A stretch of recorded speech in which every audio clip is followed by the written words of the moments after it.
Hello! Today we're going to review the Arcanum Tarot.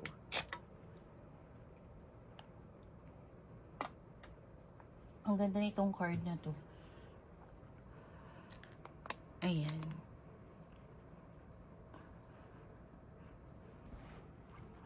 Marami din itong gumagamit na YouTuber sa US. Kadalasan. Sa Pinas wala ako ganong nakikitang gumagamit nito. Pero sa US, marami akong nakikitang gumagamit na YouTuber. Okay, let's see. Actually, gamit ko na to eh. Favorite deck ko to. Pero ibebenta ko na din siya. Yan. Kaya marireview ko na siya ng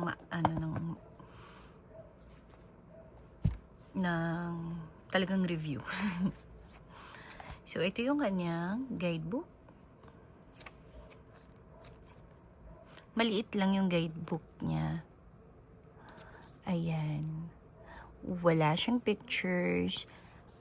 Pero, meron naman siyang meaning ng reverse tsaka upright. Kaya lang, sa reverse, it's more on keywords lang. Tapos, meron din siyang spreads.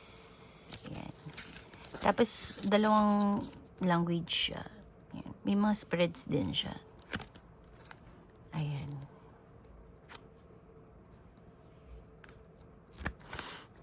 Manipis lang yung kanyang guidebook. Simple lang. Meron siyang extra cards na parang introduction. Los Scarabeo na naman siya. Gawa ng Los Scarabeo. Ayan. Ting 2 extra cards. So, start na natin. AI to eh.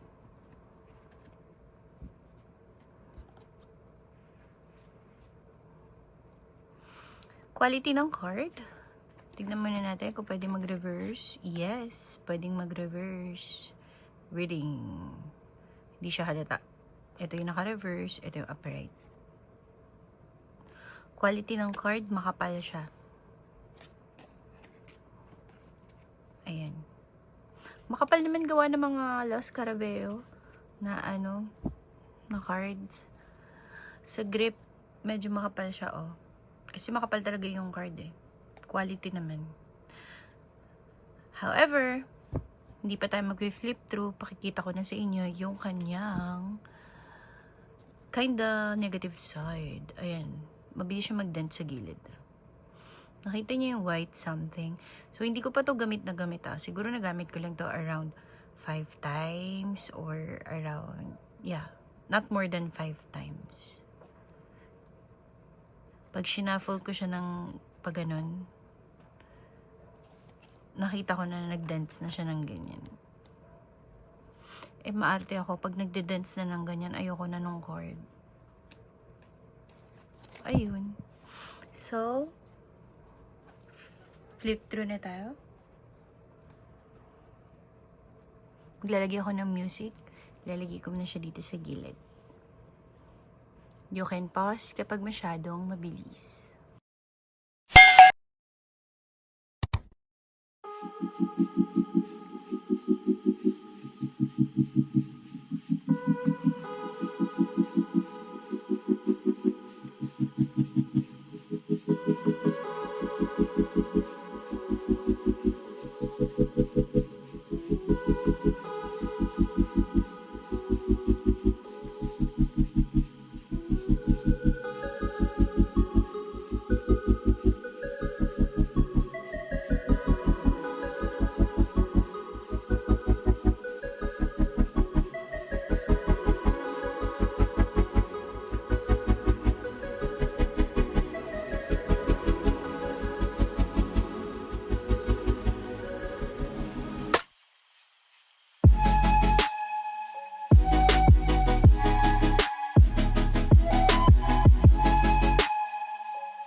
So, ang ganda ng images niya, no? Talagang makaka-relate kayo. Kasi para siyang rider's weight na, modern, ganun. Kaya favorite ko to nun eh. Kaya lang nga, mabilis siya mag-dance. Ayun, ang ganda niya, no?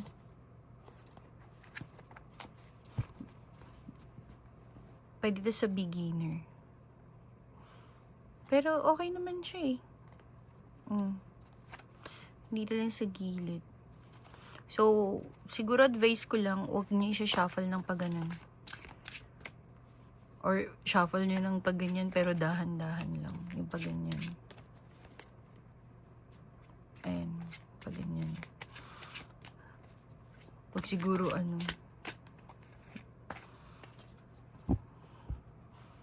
huwag basta-basta. Tapos pag ganito, ayan.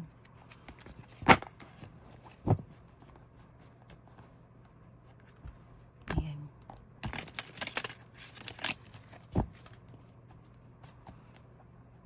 Okay naman.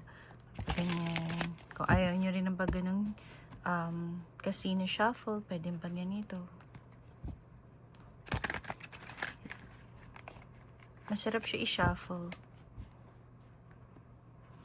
Okay naman.